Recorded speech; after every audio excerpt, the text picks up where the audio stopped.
Many applications need to be resilient to failure and scale easily when demand increases. You can address those needs by using Azure Load Balancer, which is what I want to talk about today. So by the end of this class, you'll be able to use Azure Load Balancer to build resilient and scalable applications. But the one I'm going to talk about today is just the public load balancer. So we are going to configure a public load balancer today.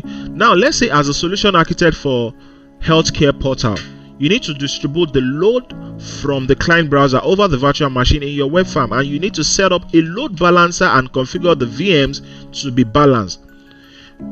Don't forget, a public load balancer maps the public IP addresses and port number of incoming traffic to the private IP address port number of a VM in the back-end pool. The responses are then returned to the client by applying load balancing rules. You can distribute specific types of traffic across multiple VMs or services. I will pick this and clone it to my... First, let me create resource group. We need resource group to contain every of our workload, just to manage them in one space. So what I'm doing is I want to create, let's say, test RG. Let me give it and let me put it on North Europe. Let's see if that is that. So then I can just come here and do this. So I can clone this from here. Okay, so we can just do git clone.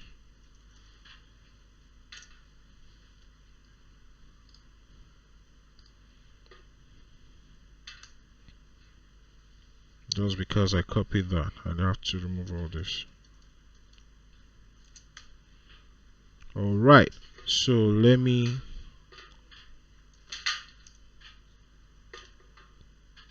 what do I want to do? I want to go into this. Let me see into that public load balancer. Alright, what do we have in here?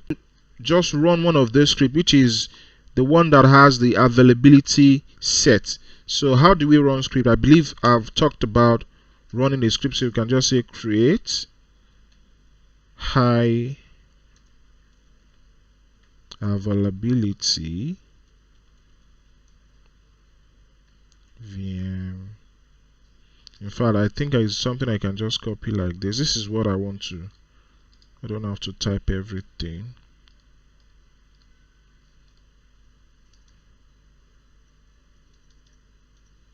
Because I don't want to make mistake. Then I want to put my resource group there. Alright, so what will this do? This will generate two virtual machines in a single availability set for us, and it only takes few minutes. So let's just watch. Alright, and that is that.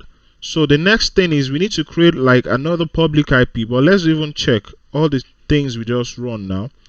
What has the script done for us? Let me see what we have. Alright, so we have network security group, we have virtual network, we have availability set, we have NIC, we have virtual machine, two virtual machines. So now we just want to create, we need to create a public IP, because it's time to create the load balancer, but we need a public IP to use. So let me just, so everything that I need, I'm using a CLI to create everything. I don't want to use because I just want it to be faster. So this is what I want to do. Alright, I just need public IP. Alright, and that is that. Then we need to create the load balancer as well, so which I will just copy the command and paste it here, then change this to the resource group that I'll be using.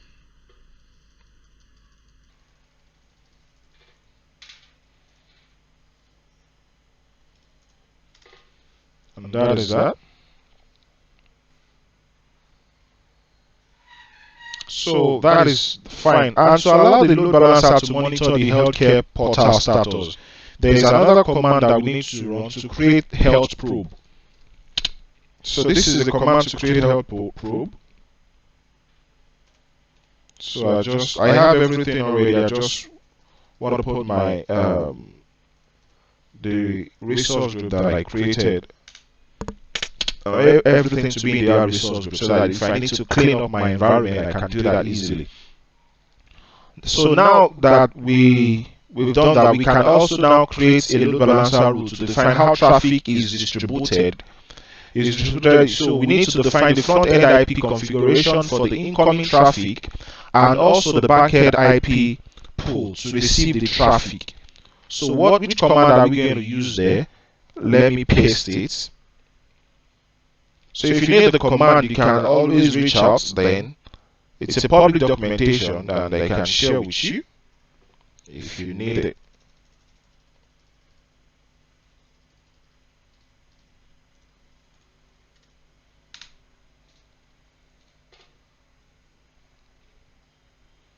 So then we need to connect the virtual machines to the back-end pool. So that means we are connecting two VMs. So this is the command to do that. Let me change this to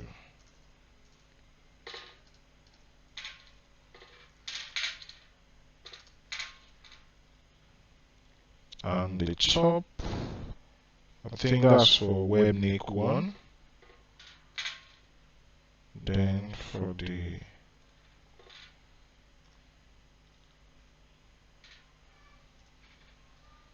NIC 1.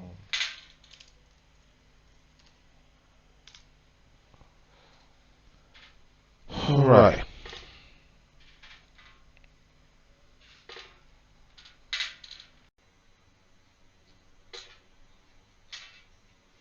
So now we need to run this command just to get the address of the website.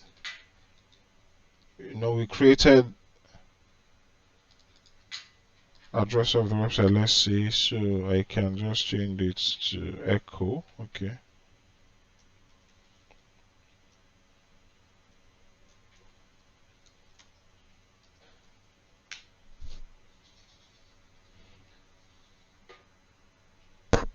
So now it's time to just test the load balancer configuration. So how do we do that?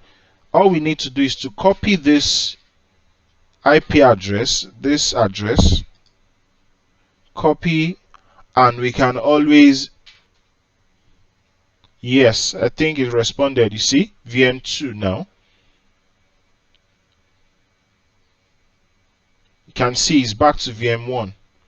So just because I'm trying to force refresh this page without the IP changing, so it's just distributing the load across the machines, the virtual machines. You can see now VM2. I'm still force refreshing, now back to VM1. So let's just do something. Let's try and let's go and stop the web VM1 and let's see what will happen to that page. Are we still supposed to see VM1? No. Just because if we stop this, it means all the load is going towards the web VM2. So this is what I want to do. I want to stop the web VM1 and I'll go back to that page to refresh, to forcefully refresh it as we've been doing. Let me be sure that this is completely stopped.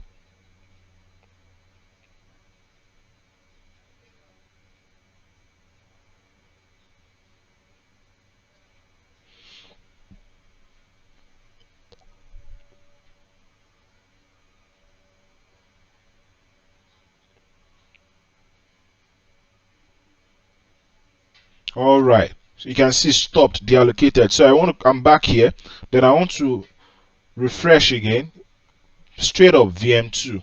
If I keep pressing Ctrl F5, it will not change because I have stopped one of the virtual machine that is supposed to take the traffic from this. So this one just keep, except if this server fails. That's when you can see that this page will show unresponsive. Let's try that. Let's even stop that one as well.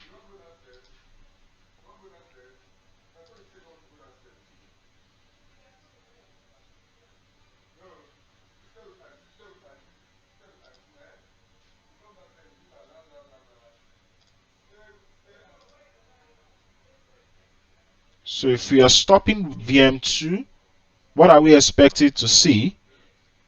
Let's control F5 again.